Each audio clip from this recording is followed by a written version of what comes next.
Hello दोस्तों, नमस्कार। देखिए, आज हम पढ़ेंगे काली से जो अपनी चंबल नदी थी ना, इसकी सहायक नदियाँ पढ़ेंगे हम।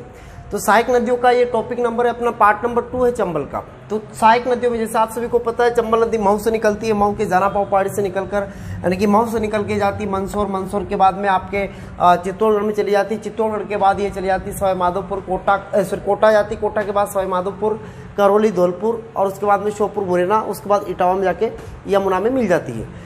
अब बीच में ये जो जाती है ना, 965 किलोमीटर इसकी लंबाई है, लेकिन बीच में बहुत सारी सहायक नदियाँ के मिलती है। कौन कौन सी मिलती है, आज हम उन्हीं के बारे में चर्चा करेंगे। देखो, सबसे पहले अगर बात करें हम लोग, तो सबसे बड़ी जो सहायक नदी है, इधर से देखते हैं हम इसका। यहाँ पर मध्य प्रदेश में जगह पड़ती देवास, और देवास में एक तहसील पड़ती है बागली।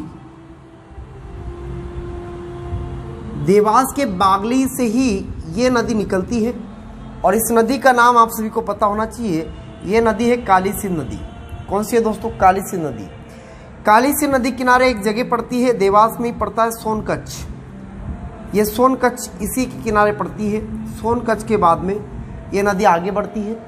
सोनकच्छ के बाद ये नदी पहुंच जाती है कहाँ पर? शाहजहाँपुर साइड में, शाहजहाँपुर जिले से होकर बहती है। शाहजहाँपुर के बाद में नदी आती है कहाँ पर? शाहजहाँपुर के बाद में आती है राजगढ़ जिले में, और राजगढ़ जिले का सारंगपुर जो शहर है वो इसी नदी किनारे पड़ता है। सारंगपुर के बाद ये नदी आगे बढ़ती है, और सारंगपुर के बाद आ जाती कहाँ पर? राजगढ़ जिले में ही एक जगह और पड़ती है, जीरापुर। जीरापुर जो तहसील है, और जीरापुर तहसील ये राजगढ़ जिले में पड़ती है। जीरापुर तहसील में इसमें एक बांध बना है। राजगढ़ के जीरापुर तहसील में एक बांध बना है। इस बांध का नाम है कुंडालिया बांध। याद रखिएगा, ये कुंडालिया गांव में पड़ता है, इसलिए इसका नाम कुंडालिया बांध रखा गया है।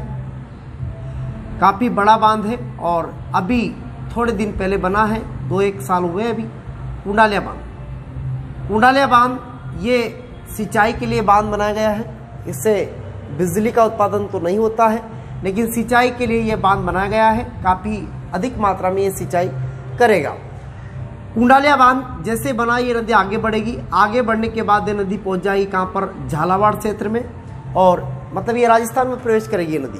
तो राजस्थान में ये जाएगी कहाँ पर? राजस्थान का जो बकानी वाला एरिया पड़ता है, राजस्थान का बकानी, और बकानी से जाती है झालावाड़, और झालावाड़ के बाद में कोटा के पास में नदी आके मिल जाती किसमें? चंबल।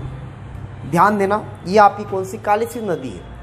काली सिंध जो नदी है ना, काली सिंध नदी में अब बहुत सारी सहायक नदियाँ बह के मिलती है। भाई ये तो डायरेक्ट जाके मिल गई, लेकिन याद रखना दोस्तों, इसमें कुछ सहायक नदियाँ आकर मिलती है। तो काली सिंध की भी सहायक नदियाँ देखो कौन कौन सी है। यहाँ पर पड़ता है सुसनेर। सुसनेर जगह पड़ती है, जो कि सुसनेर आपका आगर मालवा में पड़ता है, और आगर मालवा की तहसील है सुसनेर। इसी सुसनेर से एक नदी निकलती है। इस नदी का नाम है आहू नदी। आहू नदी, ये आहू नदी निकलती है सुसनेर से, रायपुर वाले इलाके से होती हुई जाती कहाँ पर? राजस्थान में। और राजस्थान में जैसे प्रवेश करती है, रायपुर से प्रवेश करती है नदी। कहते हैं रायपुर से नदी प्रवेश करती है, और रायपुर से जाते हैं आगे, तो ये जाती है कहाँ पर? बकानी क्षेत्र में। और राजस्थान के बकानी क्षेत्र से होती हुई नदी आगे बढ़ती है आहू नदी, और आगे जाकर ये मिल जाती किसमें? ये मिल जाती किसमें? काली सिंध में। आहू नदी जाके मिल जाती किसमें? काली सिंध में। तो आहू नदी इसी की सहायक नदी है। इधर से ध्यान देना, इसी राजगढ़ में इधर से एक नदी आती है। ये अपना जीरापुर राजगढ़ वाला इलाका है, और राजगढ़ जिले में यहाँ से एक नदी आती है, इधर सीहोर साइड से। सीहोर साइड से एक नदी आती है। थोड़ा सा सीहोर को नीचे लिख लीजिएगा आप लोग, यहाँ सीहोर, और सीहोर से एक नदी आती है। इस नदी का नाम है नेवज नदी। नेवज नदी यहां पड़ता है राजगढ़। राजगढ़ जिला है। कहते हैं कि नेवज नदी आती है, और नेवज नदी की लंबाई लगभग 63 किलोमीटर है। नेवज नदी आती है, नेवज नदी आती है, और ये नेवज नदी किनारे याद रखना, ये राजगढ़ शहर पड़ता है। इसी राजगढ़ के पास में मोहनपुरा गांव पड़ता है, और इसी मोहनपुरा में एक डैम बना है जिसका नाम है मोहनपुरा बांध। और ये मोहनपुरा जो बांध बना है, ये राजगढ़ के पास में ही पड़ता है। मोहनपुरा सिंचाई परियोजना, ये आप इस बांध पर चल रही है सिंचाई परियोजना। तो याद रखिएगा मोहनपुरा डैम पर कौन सी परियोजना चल रही है, मोहनपुरा सिंचाई परियोजना। ये भी बिजली नहीं बनाता है ये बांध, ये याद रखना, ये बांध भी बिजली नहीं बनाता है, यहाँ से भी सिंचाई ही होती है। फिर आगे बढ़ते हैं। अब ये मोहनपुरा का बांध हो गया। बांध बनने के बाद ये नदी आगे बढ़ी और आगे जाकर इसी राजगढ़ शहर भी इसी नदी किनारे है। फिर आगे जाते हैं, कहते हैं ये नदी आगे जाती है, एक मिनट, ये राजगढ़ से होती हुई, राजगढ़ को थोड़ा इधर बना लो आप लोग, है ना, और ये कुंडालिया बांध जो कि जीरापुर क्षेत्र में पड़ता है, ये नदी आगे जाएगी, ऐसे जाती है नदी। राजगढ़ तो यहीं रह गया, नदी आगे जा रही है। तो यहाँ पर बांध बना कौन सा, मोहनपुरा बांध, ये थोड़ा सा आपको याद रखना है। अब आगे ध्यान देना, कहते हैं कि यहाँ पर आगे जाकर इसमें इधर से कुछ नदी आती है, राजगढ़, जीरापुर, राजगढ़, और यहाँ पर आपका ब्यावरा पड़ेगा इधर साइड में, इधर ब्यावरा पड़ता है। कहते हैं कि यहाँ पर दो नदी आती है, इधर से ऊपर से एक नदी आती है और एक नदी इधर से आती है। इस नदी का नाम है घोड़ा पचाड़ नदी।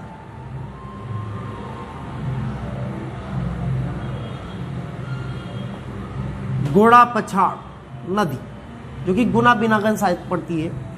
इसके बाद में ये नदी है अजनार नदी।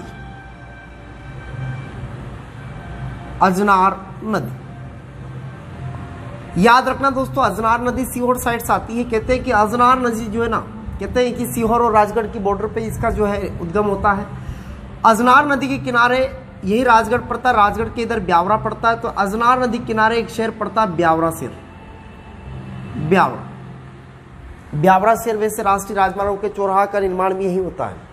तो ब्यावरा जो शहर पड़ता है वो किस नदी किनारे पड़ता है, अजनार नदी किनारे पड़ता है। याद रखना, ये घोड़ा पचाड़ नदी मिलती है किसमें, अजनार में। और जैसे अजनार में मिलती है तो कहते हैं कि यहाँ से इस नदी का नाम परिवर्तित होता है, यहाँ से इस नदी का नाम पड़ जाता है परवन नदी। परवन नदी, और परवन नदी ये आगे बढ़ती है और मनोहर थाना जो जगह पड़ती है, मनोहर थाना जो कि राजस्थान वाले इलाके में आ जाता है। मनोहर थाना ज़्यादा दूर नहीं है, वैसे पास में ही मनोहर थाना यहाँ से। तो कहते हैं कि मनोहर थाना के पास में जाकर ये दोनों नदियाँ इसमें जाकर मिल जाती है।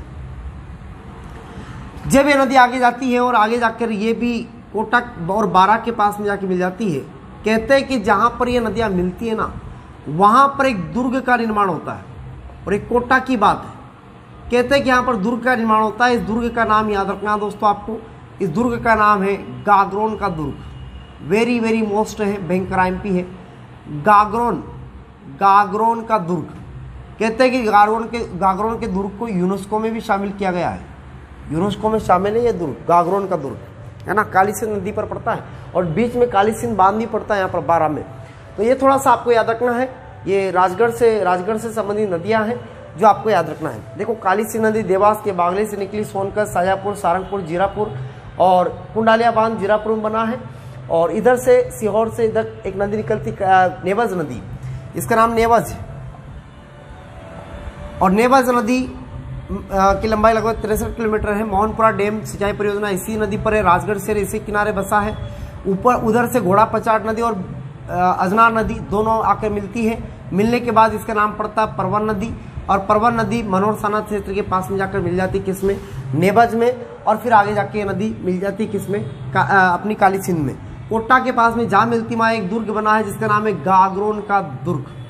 याद रखिएगा, यूनेस्को में शामिल है गागरोन का दुर्ग। अब ये तो इधर वाली, अब ध्यान देना दोस्तों, यहाँ पर पड़ता है उज्जैनी। उज्जैनी कहते हैं कि यहाँ पर एक पहाड़ी पड़ती है। कहते हैं कि यहाँ पर एक पहाड़ी जिसका नाम है काकड़बर्डी की पहाड़ी। काकड़बर्डी की पहाड़ी, इसी काकड़बर्डी की पहाड़ी से एक नदी निकलती है। काकड़बर्डी की पहाड़ी से एक नदी निकलती है, ध्यान देना दोस्तों, काकड़बर्डी की पहाड़ी से एक नदी निकलती है। और यहाँ पर एक गांव भी पड़ता है, मुंडला गांव।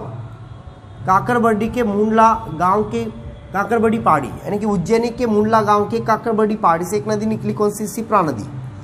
ये सिप्रा नदी आगे बढ़ेगी। कहते हैं कि सिप्रा नदी चली जाती है रतलाम में, और रतलाम में जाती है। उज्जैन से इसी किनारे बसा है। उज्जैन से रतलाम जाती है और रतलाम के आलोट, रतलाम में एक जगह पड़ती है आलोट।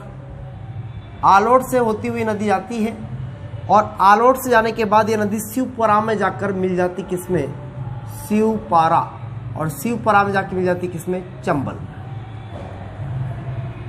शिप्रा नदी है ये, कौन सी है ये, शिप्रा है, और शिप्रा की लंबाई लगभग 195 किलोमीटर।